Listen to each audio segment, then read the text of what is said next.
Private master তার ছাত্রীকে পড়াতে এসে দেখল বাসা খালি। বাসায় ছাত্রীর মা ছাড়া আর কেউ নেই। তারপর ছাত্রীর মার সাথে এমন এক অদ্ভুত ঘটনা ঘটল যা আপনারা শুনলে ঠিক থাকতে পারবেন না। দ্বিতীয় পর্বটি শুরু করার আগে আপনাদেরকে বলতে চাই, আপনারা যারা এখনও প্রথম পর্বটি শুনেন নাই, দয়া করে প্রথম পর্বটি শুনে নিন। কারণ আজকের পর্বটি অনেক ইন্টারেস্টিং হতে চলেছে। চলেন বন্ধু, গল্পের দ্বিতীয় পর্বটি শুনতে শুরু করা যাক। উর্মিলার কথামতো আমি তার পেছনে পেছনে যাচ্ছি। বাসার সবাই ঘুমিয়ে গেছে, একটা কাকপক্ষীও জেগে নেই। তবুও খুব সাবধানে বাড়ির সীমানাটা পার করলাম আমরা। প্রায় 1 ঘন্টার মতো হাঁটলাম দুজনে। এই সময়টাতে আমাদের দুজনের মাঝে বিশেষ কোনো কথা হয়নি। নিরাপদ একটা জায়গায় এসে উর্মিলা প্রথম যে কথাটা বলল সেটা হলো, আপনি চাইলে চলে যেতে পারেন এখন। আপনি আমার জন্য বিপদে পড়েছিলেন, আবার আমি আপনাকে বিপদ থেকে উদ্ধার করলাম। হিসাব বরাবর। উর্মিলার কথাটা কেন জানি আমার ভালো লাগল না। এভাবে কেউ কাউকে চলে যেতে বলতে পারে? আর তাছাড়া সে তো আমার বিয়ে করা বউ, হোক না সেটা পরিস্থিতির শিকার। তবুও তো আমরা দুজন এখন স্বামী স্ত্রী। আমার তার উপর খুব করে জোর খাটাতে ইচ্ছে করল, কিন্তু কোনো এক অদৃশ্য বাধার কারণে সেটা পারলাম না। আমি খুব নরম হয়ে সরল গলায় বললাম, এত রাতে আপনি এই জনমানবশূন্য স্থানে ভয় পাবেন না? আর বলা তো যায় না কখন কে এসে ঝাঁপিয়ে পড়ে। দেশের অবস্থা তো জানেনই, যেই হারে খারাপ কাজ হচ্ছে। তার উপর আবার আপনি অনেক সুন্দরী। আপনার উপর থেকে নজর সরানো অনেক টাফ। তাই বলছিলাম আরেকবার ভেবে দেখেন, সত্যি কি আমি চলে যাব নাকি আপনার সাথে থেকে যাব? আমার কথা শুনে উর্মিলা আগের স্বাভাবিক অবস্থা থেকে কিছুটা হলেও ভয় পেল। তাই আমাকে বলল, আচ্ছা ঠিক আছে, তবে সকাল হলেই আমাদের দুজনের রাস্তা আলাদা হয়ে যাবে, মনে থাকে যেন। আমি তার কথা শুনে হ্যাঁ না কিছুই বললাম না, শুধু মাথা নাড়ালাম। সারারাত উর্মিলার সাথে কাটালাম আমি। অনেক কথা বললাম তার সাথে, আমার অতীতের বেদনাদায়ক দিনগুলোর কথা তাকে শোনালাম, তবে সে এক মুহূর্তের জন্য আমার জন্য মন খারাপ করল না। বরং সে তার বয়ফ্রেন্ডকে নিয়ে চিন্তায় পড়ে গেল। কারণ সারারাত ফোনের পর ফোন দিয়েও তার কোনো খোঁজ পাওয়া গেল না। আজ 2 দিন হলো তার ফোন বন্ধ। সকালে যখন তাকে আমি বললাম, তাহলে কি এখন আমি চলে যাব? যেহেতু এখন আর আমাকে আপনার প্রয়োজন নেই, আমি থেকেই বা কি করব? তখন সে রাগী কণ্ঠে বলল, চলে যাবেন মানে? আমি কি চলে যেতে বলেছি আপনাকে? আপনি আমার সাথে ততদিন থাকবেন যতদিন না আমি আমার বয়ফ্রেন্ডকে খুঁজে পাচ্ছি। তখন আমিও রাগী চোখে তার দিকে তাকিয়ে বললাম, মানেটা কি? সবকিছু আপনার ইচ্ছেতেই হবে নাকি? আপনি নিজে বাঁচার জন্য আমাকে বিয়ে করলেন, অথচ আপনি চাইলে আপনার বাবার পছন্দ করা ছেলেটাকে বিয়ে করতে পারতেন, তাহলে আর আমাকে এত ঝামেলায় পড়তে হতো না। এখন আবার বলছেন আপনার কথা শুনতে হবে। মগের মুলুক নাকি? তখন উর্মিলা বলল, হ্যাঁ, আমার কথাই শুনতে হবে। কারণ আমি আপনার বিয়ে করা বউ। আর বউয়ের কথা জামাই শুনবে না তো কে শুনবে? বয়ফ্রেন্ডের সাথে দেখা করব, আপনাকে ডিভোর্স দিব, তারপর আপনার যেখানে ইচ্ছে সেখানে চলে যাবেন, আমি কিছু বলবো না। তবে যতদিন আপনি আমার বিয়ে করা স্বামী ততদিন আমার সাথে থেকে আমার বয়ফ্রেন্ডকে খুঁজে বের করতে সাহায্য করতে হবে। এই সময়েও যে মেয়েটা মজা করবে আমি কখনো ভাবিনি। অবশ্য প্রথমবার কথা বলেই বুঝেছিলাম মেয়েটা সিরিয়াস মুডে মজা করতে ভালোবাসে। তাই হয়তো এমন করছে। আমিও মজা করে বললাম, ওলে ওলে আমার সোনা বুটারে, এতুই যদি জামাই জামাই বলেন তাহলে নিজে বাসর না করে কোলবালিশ এগিয়ে দিয়েছিলেন কেন? তখন উর্মিলা হেসে বলল, আমার বয়ফ্রেন্ড আছে তাই। বয়ফ্রেন্ড থাকতে জামাইয়ের সাথে বাসর করাটা কেমন দেখায় না? খুব খারাপ দেখায় এটা। তাই তো আপনাকে কোলবালিশ এগিয়ে দিয়েছিলাম। আপনি করেই দেখতে পারতেন। বিয়ে করার আগ পর্যন্ত তো ছেলেরা কোলবালিশের সাথেই বাসর করে। বউ পেয়ে নিজের প্রথম বউ কোলবালিশকে একমাত্র ছেলেরাই ভুলে যেতে পারে। আপনিও তেমন একজন স্বার্থপর জামাই যে বউ পেয়ে কোলবালিশকে ভুলে যায়। উর্মিলা প্রথম এভাবে হাসল আমার সামনে। তার হাসিটা জানান দিয়ে যাচ্ছে এর থেকে সুন্দর হাসি কারো হতে পারে না। আমি তার হাসিতে মুগ্ধ না হয়ে পারলাম না। তবে হেসে হেসে যে মেয়েটা এত মজা করে কথা বলতে পারে আমার জানা ছিল না। আমিও মজার ছলে বললাম, আর জামাই থাকতে বুঝি বয়ফ্রেন্ডের কাছে চলে যাওয়াটা খুব ভালো দেখায়? আপনি আমাকে বলেন তো, জামাই আগে না বয়ফ্রেন্ড আগে? তখন উর্মিলা বলল, অবশ্যই বয়ফ্রেন্ড আগে। সেজন্যই তো জামাই রেখে বয়ফ্রেন্ডের কাছে যাচ্ছি গু। তখন আমি বললাম, এটা আপনার ভুল ধারণা। জামাইকে বেশি ভালোবাসা উচিত, বয়ফ্রেন্ড তো আর আপনি কেউ না। যে কোনো সময় খাঁচা ছেড়ে উড়াল দিতে পারে, কিন্তু জামাই কখনো চাইলেও খাঁচা ছেড়ে উড়াল দিতে পারবে না গে। তখন সে বলল, ডিম থেকে যেমন মুরগি হয় ঠিক তেমনি বয়ফ্রেন্ড থেকে জামাই হয়, তাই জামাইয়ের আগে বয়ফ্রেন্ড। এই সিম্পল জিনিসটা বুঝতে পারেন না, আবার নিজেকে জামাই দাবি করেন গু। আমি মেয়েটার কথা শুনে স্যামসাং ফোনের মতো হ্যাং হয়ে গেলাম। কিছু সময় স্তব্ধ হয়ে দাঁড়িয়ে রইলাম। তখন সকাল 8টা বাজে। অনেকটা সময় পর দুজনের নীরবতা ভেঙে উর্মিলা বলল, ওর ফোন তো এখনো অফ। কি করি বলেন তো? অনেক ক্ষুধাও লাগছে গি। ওর কথা শুনে মনে হলো আমারও অনেক ক্ষুধা লাগছে। সেই যে রাতে বাসায় খেয়েছিলাম, তাও তৃপ্তি নিয়ে খেতে পারিনি। তারপর বিয়ে বাড়িতেও খাওয়ার ইচ্ছে ছিল না। ওইরকম বিয়েতে বর কি পেট ভরে খেতে পারে? পারে না। আমিও পারিনি। তাই আমি দুজনের ক্ষুধা নিবারণের জন্য বললাম, চলেন সামনে কোথাও খেয়ে নেই। আমারও প্রচণ্ড ক্ষুধা পেয়েছে গি। ফুটপাতের একটা হোটেলে আমরা দুজন হালকা নাস্তা করলাম, কারণ হোটেলগুলোতে এখনও ভাত হয়ে সারেনি। নাস্তা করতে করতে প্রায় 9টা বেজে গেল। হোটেলে কিছু সময় রেস্ট নিয়ে বাহিরে বের হওয়ার পর বুঝলাম ঝাপসা গরম চালিয়েছে। এই ঝাপসা গরমে বেশি সময় রোদের মধ্যে থাকলে ডিম সিদ্ধ হতে হবে। কিন্তু এছাড়া কিছু করারও নেই, কারণ উর্মিলা এখনও তার বয়ফ্রেন্ডের সাথে যোগাযোগ করতে পারিনি। আমিও কাউকে ফোন দেইনি, কারণ আমার কথা সবাই জেনে গিয়েছিল। এখন যদি আবার একটা মেয়েকে আমার সাথে দেখে তাহলে আমাকে খারাপ না ভাবার কোনো কারণ থাকবে না। তাই কাউকে ফোন করে নিজেকে খারাপ প্রমাণ করতে চাইনি। 10টার দিকে উর্মিলা আর সহ্য করতে পারল না। মনে হলো ঢলতে ঢলতে মাটিতে পড়ে যাবে।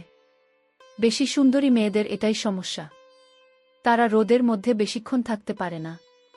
উর্মিলা শুধু আমাকে বলল, আমি আর 10 মিনিট এখানে থাকলে মাথা ঘুরে পড়ে যাব। প্লিজ বিশ্রামের জন্য কিছু একটা করুন গো। আমি কি করব কিছুই বুঝে আসছিল না।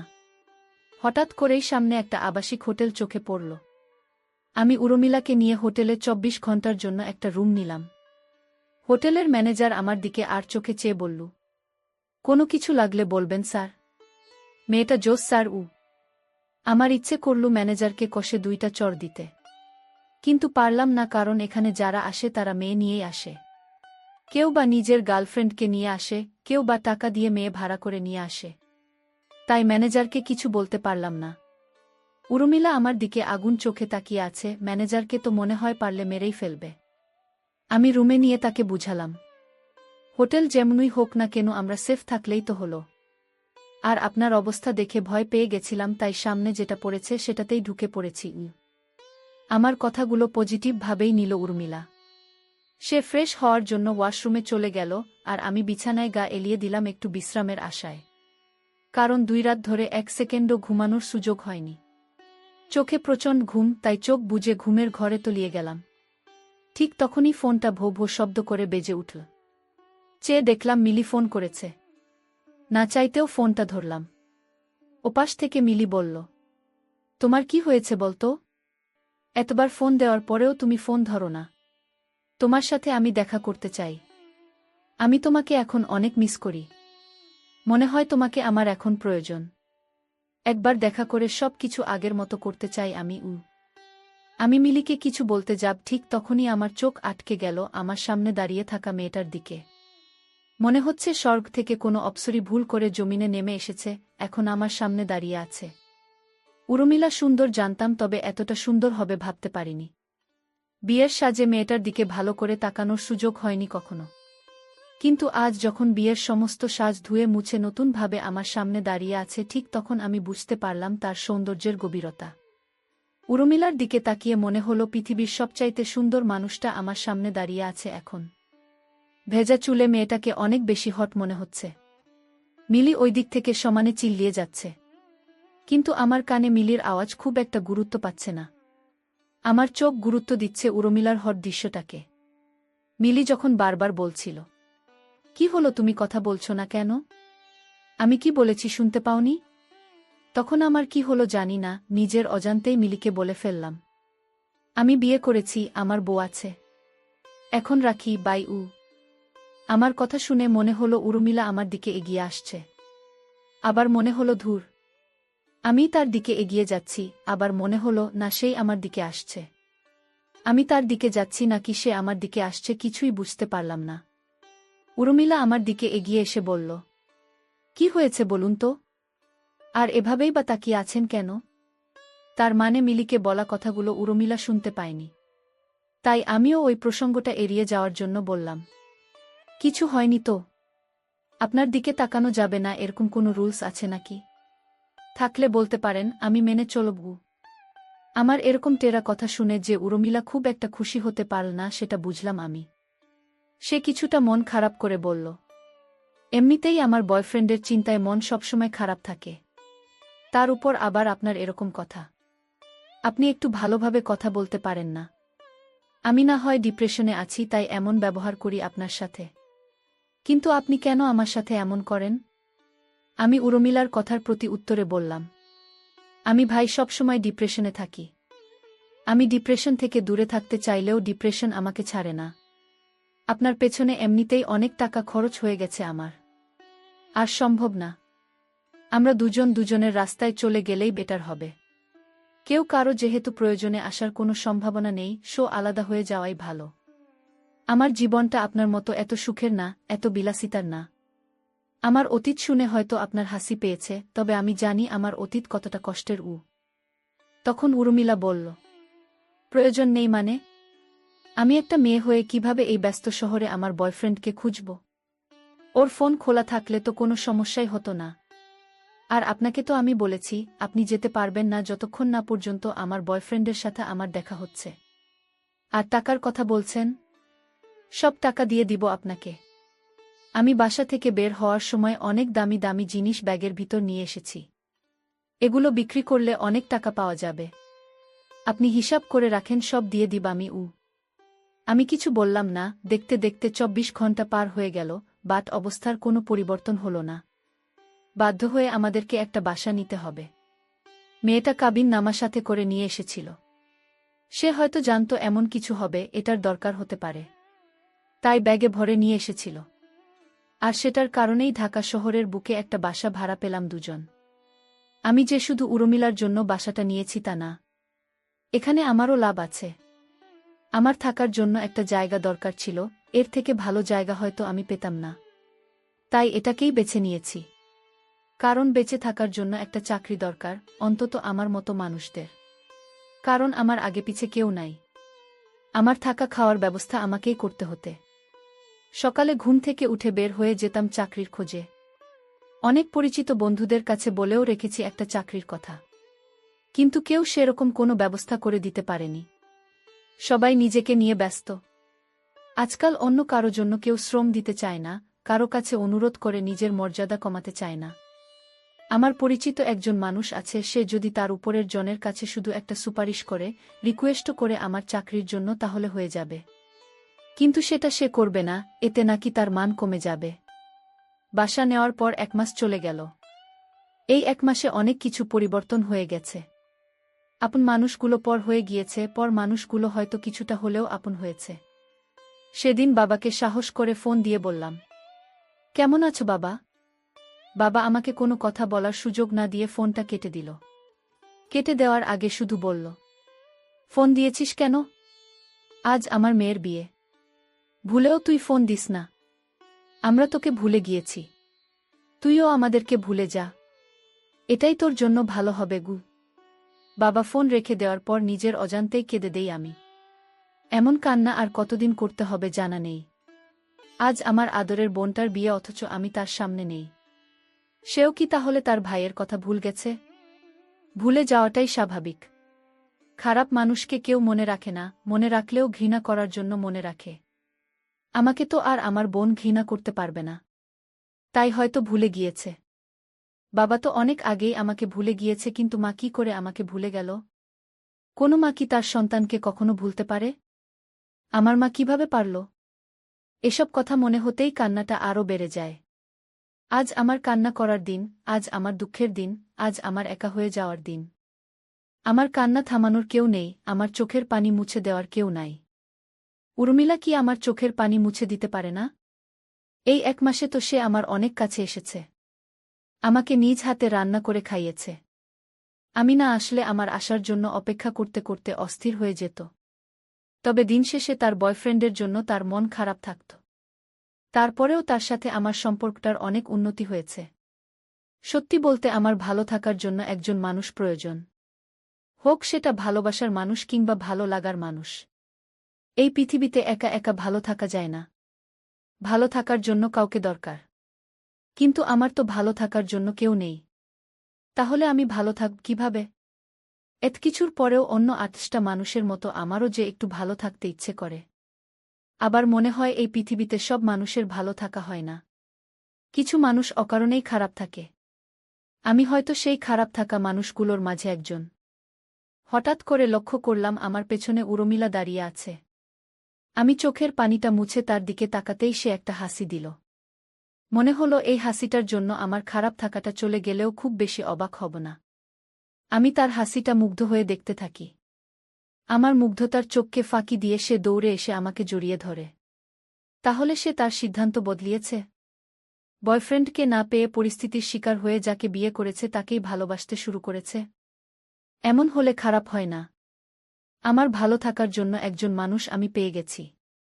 তার জড়িয়ে ধরাতে কেমন যেন ভিতরটাতে খুব ভূমিকম্প সৃষ্টি হল। আমিও যখন তাকে 2 হাতে জড়িয়ে ধরার জন্য হাত বাড়িয়ে দিলাম ঠিক তখনই সে আমার থেকে নিজেকে ছাড়িয়ে নিয়ে কিছুটা পেছন দিকে সরে গেল। তারপর বলল, জানেন আজ আমি অনেক খুশি। হয়তো পৃথিবীর সবথেকে সুখী মানুষটাও আমি। ওর সাথে কথা হয়েছে আমার। 1 সপ্তাহ পরেই আমাদের দেখা হচ্ছে। ওর ফোনটা হারিয়ে গিয়েছিল যার কারণে আমার সাথে যোগাযোগ করতে পারেনি। ছিনতাইকারীরা টাকা পয়সা, মোবাইল সব ওর কাছ থেকে নিয়ে গেছে। এসব নিয়ে যাওয়ার সময় ওকে আহত করেছিল। যার কারণে ও এতদিন হাসপাতালে ছিল। আমার সাথে যোগাযোগ করতে পারেনি। আমি জানতাম আমার ভালোবাসার মানুষটা আমার সাথে এমনটা করতে পারে না। ওর প্রতি আমার অনেক বিশ্বাস ছিল, আজ সেটা সত্য হয়েছে। আর কেউ না জানুক আমি তো জানি ও আমাকে কতটা ভালোবাসে। 1 সপ্তাহ পর আপনি চলে যেতে পারবেন। তবে চলে যাওয়ার আগে ওর সাথে আপনাকে দেখা করাতে চাই। আপনি আমার জন্য অনেক করেছেন। আপনার প্রতি আমি সারা জীবন কৃতজ্ঞ থাকব। উর্মিলার কথা শুনে খুব খারাপ লাগল। এই খারাপ লাগার কারণটা আমার কাছে জানা নেই।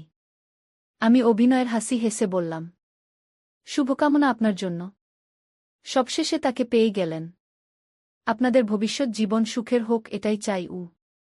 কথাগুলো বলেই আমি বারান্দায় চলে গেলাম। আকাশের দিকে তাকিয়ে নিজের মন খারাপের কথাটা আকাশকে বললাম কিন্তু কোনো উত্তর পেলাম না। এমন সময় দেখলাম কে যেন ফোন দিয়েছে। অনিচ্ছা সত্ত্বেও ফোনটা ধরলাম।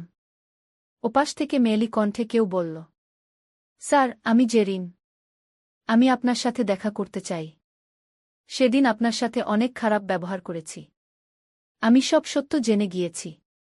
মা যে এমন একটা মিথ্যা অপবাদ আপনাকে দিতে পারে আমি ভাবিনি।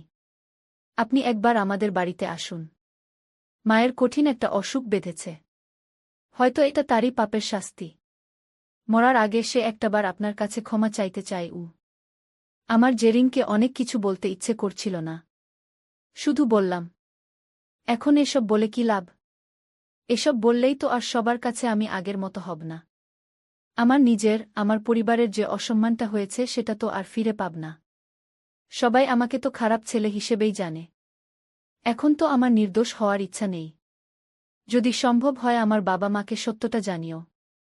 পৃথিবীর সবাই আমাকে খারাপ ভাবুক, আমার কিছু যায় আসে না। কিন্তু অন্তত 2টা মানুষ জানুক আমি এমন কাজ করি না, এমন কাজ করতে পারি না। কথাগুলো বলে ফোনটা রেখে দেই। কারণ এই মুহূর্তে কারো সাথে কথা বলতে আমার ভালো লাগছে না। এমনকি নিজেকে বড্ড বিরক্ত লাগছে।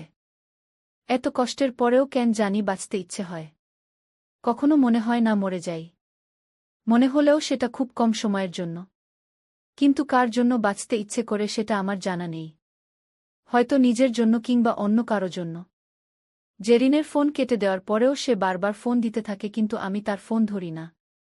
কারণ আমি ওই মহিলাটার সাথে দেখা করতে চাই না, যে মহিলাটা আমার জীবনটাকে কষ্টের আগুনে সিদ্ধ করেছে, আমার কাছের মানুষগুলো সব কেড়ে নিয়েছে। আমি বেঁচে থাকতে তার মুখটা দেখতে চাই না। এমনকি মরার পরেও না। এতে যে যা ভাবুক আমার কিছু যায় আসে না। আমি জীবনে কাউকে ঘৃণা করি না, কিন্তু যদি একবার কাউকে ঘৃণা করি তাহলে তাকে মন থেকেই করি এবং সারা জীবনের জন্যই করি। আর ৭ দিন পর হয়তো উর্মিলা আমাকে ছেড়ে চলে যাবে, কারণ তার ভালোবাসার মানুষটা তাকে নিতে আসবে।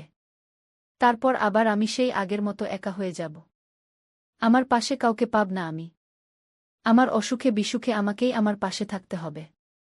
উর্মিলার কথা ভেবে মনটা খারাপই হচ্ছে। কিন্তু কী বা করার আছে আমার? আমার কি আর উর্মিলাকে আটকিয়ে রাখার সাধ্য আছে?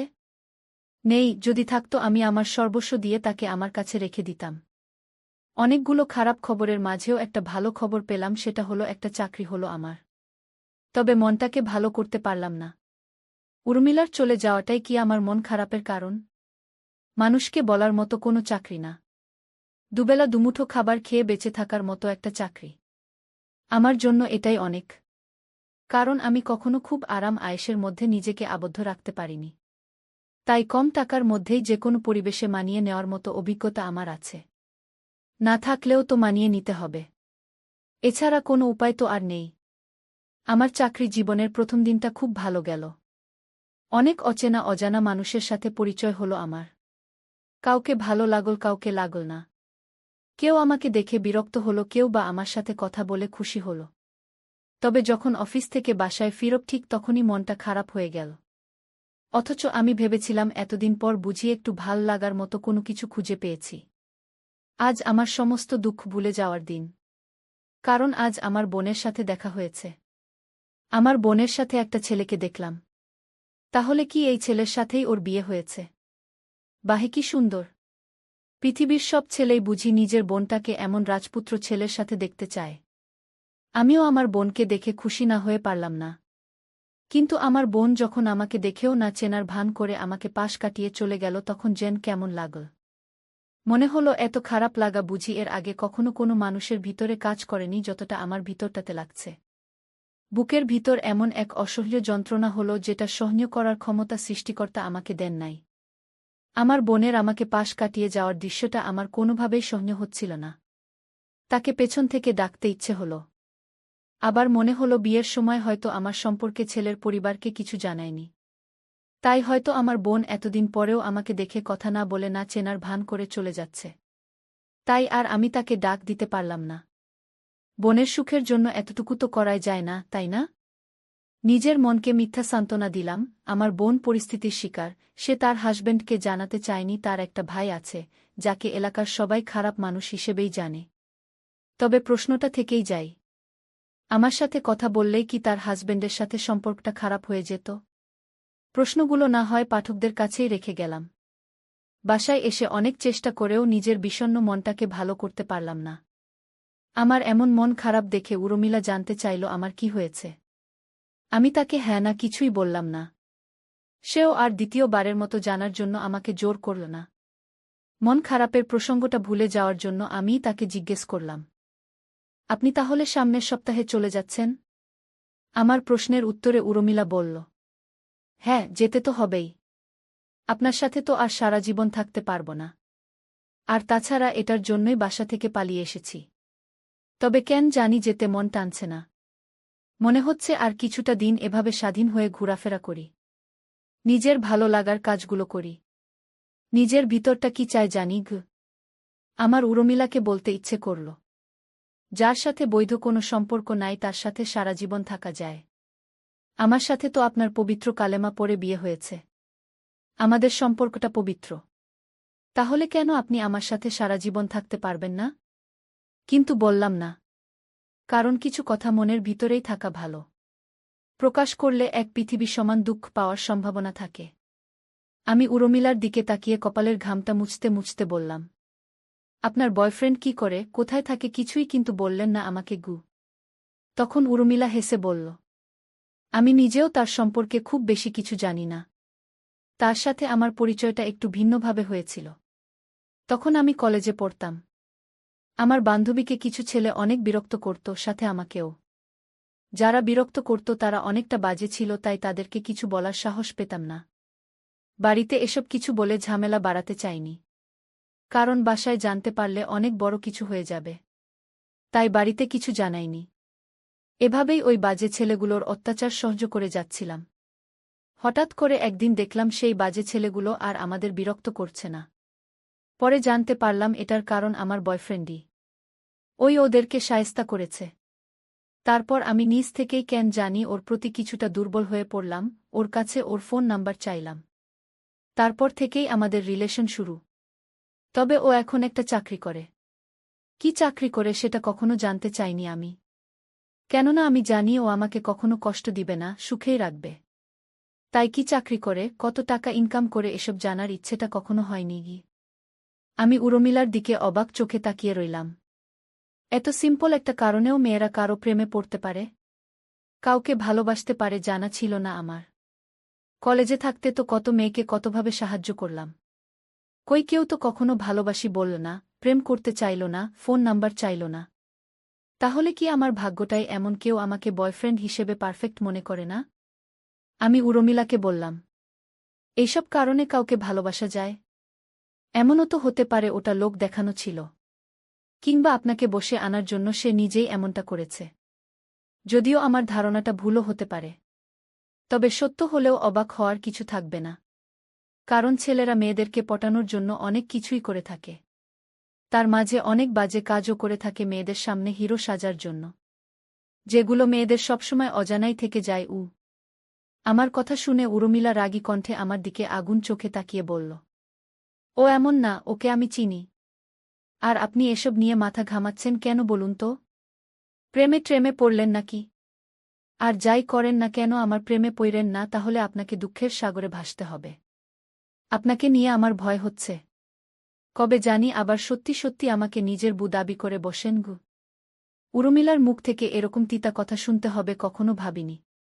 তার কথাগুলো শুনে কেন জানি নিজেকে অনেক তুচ্ছ মনে হল। আমি নিচের দিকে মাথা দিয়ে চুপ করে দাঁড়িয়ে রইলাম। অনেকটা সময় দাঁড়িয়ে থাকার পরেও যখন আমি কোনো কথা বললাম না, তখন উর্মিলা বুঝতে পারল তার এমন কথায় আমি ভীষণ রাগ করেছি। তাই হয়তো সে আমার দিকে এগিয়ে এসে আমার মাথাটা নিজ হাতে উঁচু করে বলল, ওটা তো আমি এমনিতেই বলেছি। এটাতে কেউ রাগ করে এভাবে? আপনি তো জানেন আমার মজা করতে ভালো লাগে। আর সেটা যদি সিরিয়াস মুডে হয় তাহলে তো কোনো কথাই নেই। তবুও আমি সরি, এভাবে আপনার মনটা খারাপ করে দেওয়ার জন্য। তবে বিশ্বাস করুন, ওগুলো সব মজা করে বলেছি আমি। কারণ আমি জানি আপনি এমন মানুষ না। আপনি অনেক সহজ সরল মানুষ। আপনি কখনোই এসব নিয়ে ঝামেলা বাঁধাবেন না, আমি জানি। সেটা বিয়ের রাতেই বুঝেছি গু। উর্মিলার এরকম নীরব আত্মসমর্পণে আমি কিছুটা অবাক হলাম। এই মেয়েও যে এভাবে কারো সামান্য অভিমান ভাঙানোর জন্য নিজেকে এভাবে নিজের কাছে আত্মসমর্পণ করে দিবে, এটা বোঝা যায় না। আমাকে চুপ থাকতে দেখে উর্মিলা আমার গালে হাত রেখে বলল, এই যে মিস্টার গোমরামুখ, কি হয়েছে আপনার বলুন তো? আমি তো সরি বললাম, তারপরেও আমার উপর রাগ করে আছেন? আচ্ছা বলেন, আমি কি করলে আপনার রাগ কমবে? আপনি একটু হাসবেন। আমি না চাইতেও আমার মুখে হাসির চিহ্ন ফুটে উঠল। কেউ একজন এতটা দিন পর এভাবে আমার অভিমান ভাঙাবে এটা ভাবিনি আমি। মাঝে মাঝে মনে হতো কত শত অভিমান জমা হয়ে গেছে, এই জমে থাকা অভিমানগুলো ভাঙানোর জন্য হলেও একজন তুমি প্রয়োজন। কিন্তু আজ সেই একজন তুমি ছাড়াই কেউ আমার অভিমান ভাঙাল। এটা যেন মেঘ না চাইতেই বৃষ্টি হওয়ার মতো। আমি যখন আমার ভাবনার সপ্তম মহাকাশে বিরাজ করছিলাম, ঠিক তখন উর্মিলার কথায় নিজেকে বাস্তবে প্রতিস্থাপন করি আমি। উর্মিলা আমার চোখের দিকে তাকিয়ে বলল, আমার ২০ বছরের জীবনে প্রথমবার কারো অভিমান ভাঙালাম আমি। আমি এভাবে আমার বয়ফ্রেন্ডের অভিমানও কখনো ভাঙাইনি। কিন্তু আপনাকে এমন অবস্থায় দেখতে ইচ্ছে করছিল না আমার। কেন এমন হচ্ছিল সেটাও জানি না। কাল দিন পর আমার বয়ফ্রেন্ডের সাথে দেখা করতে যেতে হবে। আপনাকেও সাথে যেতে হবে। ওকে এই বাসাতে আসতে বলেছিলাম, বাট ও আসবে না। তাই রেস্টুরেন্টে যেতে হবে গি। আমি উর্মিলার এমন কথা শুনে বললাম, আপনি আপনার বয়ফ্রেন্ডের সাথে দেখা করতে যাবেন? আমাকে কেন যেতে হবে? আপনাদের মধুর মিলনের মাঝে আমি শুধু শুধু দর্শক হতে চাই না গি। তখন উর্মিলা ধমকের সুরে বলল, যেতে হবে আপনাকে, দরকার আছে গি। তার কথার প্রতি উত্তরে তাকে বলতে চাইলাম, কে আপনি? আমার কে হন? এভাবে আমাকে ধমক দেওয়ার অধিকার আপনাকে কে দিয়েছে? কিন্তু বলতে পারলাম না। কারণ সে তখন চলে গিয়েছে। পরের দিন রেস্টুরেন্টে দেখা করতে গিয়ে যা দেখলাম সেটা যেন বিশ্বাসই করতে পারলাম না। এই ছেলে কি তাহলে উর্মিলার বয়ফ্রেন্ড? আমি তো এই ছেলেটাকে চিনি। হাইস্কুল জীবনে ৫টা বছর একসাথে পড়েছি। আজ প্রায় ৭ বছর পরে তাকে দেখলাম আমি। তবে এতদিন পরে দেখলেও চিনতে কোনো কষ্ট হয়নি। সে কি আমার অতীতের বদনামগুলোর কথা জানে? তাহলে কি আবার আমি এই দুজনের মানুষের কাছে খারাপ মানুষ হিসেবে নতুন করে পরিচিত হব? নাকি এতদিন পর আমাকে আমার বন্ধুটা চিনতেই পারবে না? আজকের মতো দ্বিতীয় পর্বটি এখানেই শেষ করলাম। দ্বিতীয় পর্বটি শুনে যদি ভালো লাগে তাহলে চ্যানেলটি সাবস্ক্রাইব করে পাশে থাকুন যাতে তৃতীয় পর্বটি শুনতে পাবেন। তৃতীয় পর্বটি খুব শীঘ্রই দেওয়া হবে। অতক্ষণ গল্পটি শোনার জন্য আপনাকে অসংখ্য ধন্যবাদ।